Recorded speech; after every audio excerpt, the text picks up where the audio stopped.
No, it's okay for you to do it to your friend because of the way they were treating you. But then when you do it, you want God to just forgive you. Forgive. Just forgive, you know. I'll live the way I want. I'll flip you the bird or whatever, you know. It doesn't have to be just that. It doesn't even have to be anything that dramatic or upfront. It could be just ignoring him here and there. And I've done that myself. I'm on the road that I'm trying not to ignore him now. When I hear the Spirit move me, I try to, yes, Spirit, I'll do it. Just let me do it, you know.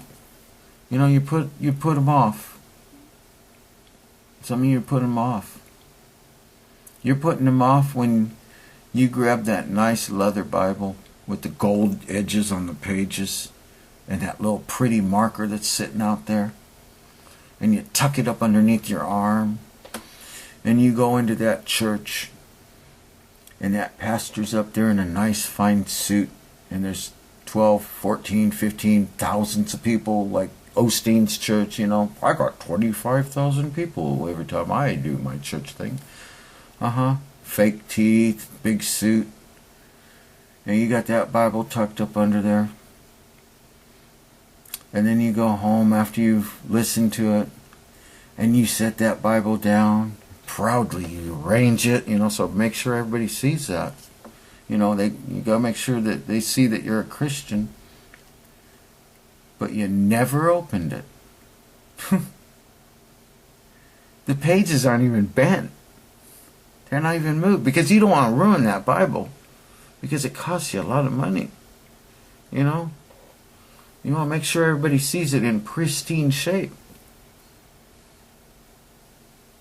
Do you think when God's looking down at you, you actually think He's going to say, hey man, I'm glad you kept my Bible in good shape? You know, because the Word of God should be a good, orderly, straight, perfect good Word of God. It shouldn't be crunched up, notes on it. No, I want it. I want that thing to look pristine. So when you come to me, I can tell you how beautiful that Bible looked. You guys don't get it, do you? Yeah, my Bible. Here's my Bible. It's got tape on it. It's falling apart. I mean, it's got notes just about everywhere you can look. It's got notes everywhere. Notes everywhere. The little scratch marks. They're everywhere, right there. I mean, just about every page I can just flip to. It's got something there. I mean, it's breaking. It's falling apart. Bragging? No, I'm not bragging. But when I go up there, I'm going to say, you see that Bible?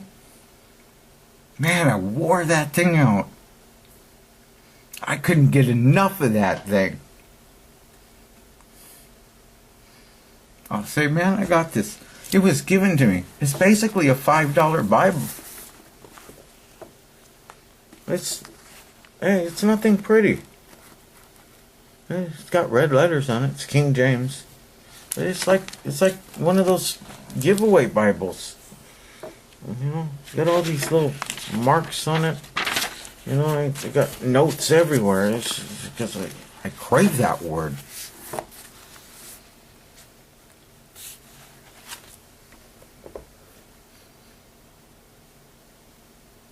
So, do you think he's gonna credit you that Bible? Is it the nice one? I mean, I'm not trying to brag or anything. I'm not bragging at all. It's the same thing about, I'm a Christian. I'm going to go to church. I'm going to come home. I'm not going to talk to anybody. I'm saved. Granted, I need to talk to more people myself. Yes, I do. I bypassed 3 girls that I know are not saved at all. And I even found myself walking past them. I should have stopped and said, hey, you know what? Do any of you know God? Do you know your Creator? So I'm guilty too. Nobody's perfect.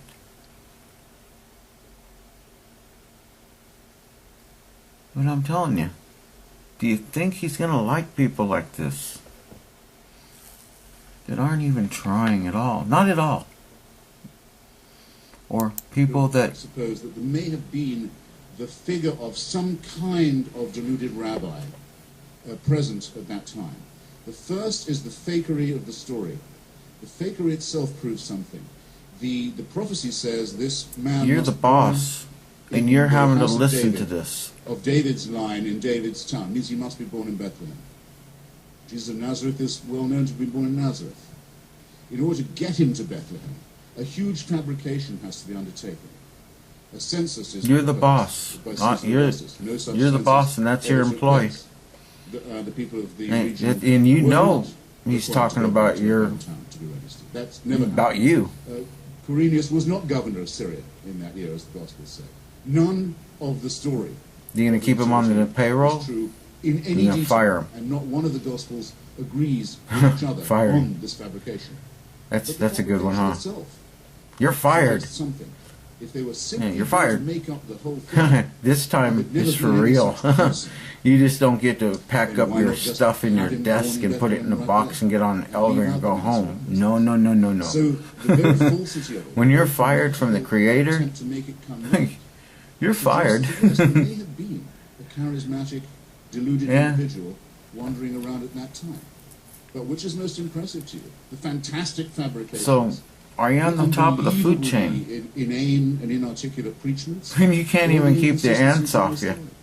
You could mention You can't keep the seals away from you. You can't keep the fish from biting you. You can't keep the birds from pecking at you. Stupid, deluded, hysterical females of the kind who in a Jewish court at that time would have had about as much chance of being listened to as they would in an Islamic court today. What religion that wants its fabrication to be believed is going to say, you've got to believe it, because we have some illiterate, hysterical girls who said they saw this? No, it's impressive to me. It's impressive to me that the evidence is so thin and is so hysterical and That's is what so I love feeble, about these guys. and is so obviously They're so brave, aren't they? cobbled together. They're so brave. Something was going on. There was It's easy to pick on a Christian. And I don't want to therefore to profane those. Because they learn forgiveness. There must have been something, and say no, there was nothing. But this boy, is not a whole cloth I can guarantee it, he wouldn't be talking to any Muslim like this. No, no, if he wouldn't even open his mouth about Allah or Muhammad. Practice of fraud. Oh, no, no, no, no. That may have worked. He wouldn't be doing that. Peasants in the Greater Jerusalem. Because he's a coward. Really have no power. But he thinks he can pick on God, and God lets him do it here. The noble methods and words and systems. Lets him do it here. God lets him do it here. But big surprise, man, when you're up there standing with him, you're going to find out how powerful he really is. And then you're going to be crying your eyes out, begging him. Please don't fire me. You have all that against you. So do you think he's really smart? You want to be like him? I don't. I'm scared of my Creator. That's the first step of knowing him. Being scared to death of him. Because you can't even be in the same room with him. If he was to snap your fingers, it'd probably bust you in a billion pieces. You'd probably explode into a bunch of molecules. Just him snapping his fingers. And that, I'm probably underestimating that. Keeps everything going for you people. He runs everything for you people. He gives you food every day. He gives you water. He gives you a planet. He gives you stars and suns and moons and things to enjoy and look at. Animals, pets, kids, water, waves. You surf on his water. You ski on his mountains.